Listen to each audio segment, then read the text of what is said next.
Namah Shivaya. My name is Yasni Presti. Non-second standard B section.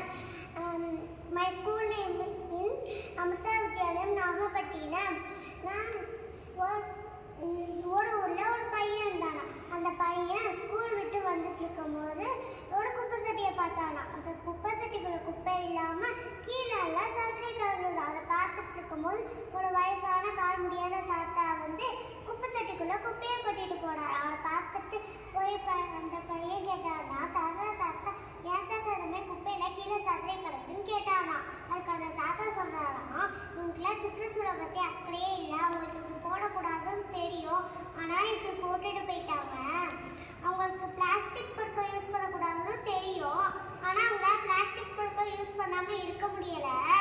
இதே மாதிரியே நம்ம அலட்சியமா இருந்தா இதுல இருந்து நிறைய கிருமிகளும் துர்நாற்றம் தான் நம்மளுக்கு வரும். சுத்தமான காத்தே நம்மளுக்கு வராது.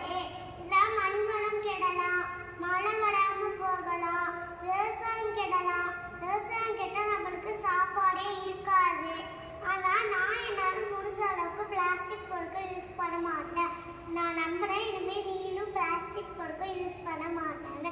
இதுல இருந்து நம்ம என்ன தெரிஞ்சுக்கிட்டோம்னா, அந்த வயசான கால் முடியாத தாத்தாவே போய் குப்பை தொட்டிக்குள்ள குப்பையை கொட்டிட்டு போறாரே, ஏன் நம்மளால முடியாது? பிளாஸ்டிக் பொருட்கள் யூஸ் பண்ணக்கூடாது, மக்கிற பொருட்கள் தான் யூஸ் பண்ணணும். மழை தண்ணீரை சேமிக்கணும். இது நம்மளுக்கு மட்டும் இல்லாம நம்ம சுத்தி இருக்க அப்பா அம்மா தாத்தா பாட்டி எல்லார்கிட்டே சொல்லணும். மழை தண்ணீரை சேமிக்கணும் சொல்லணும், குப்பைங்களை பிடிச்சு போடணும் சொல்லணும். சுற்றுச்சூழல் பாதுகாப்பும் ஆரோக்கியமாய் வாழ்வோம். நன்றி.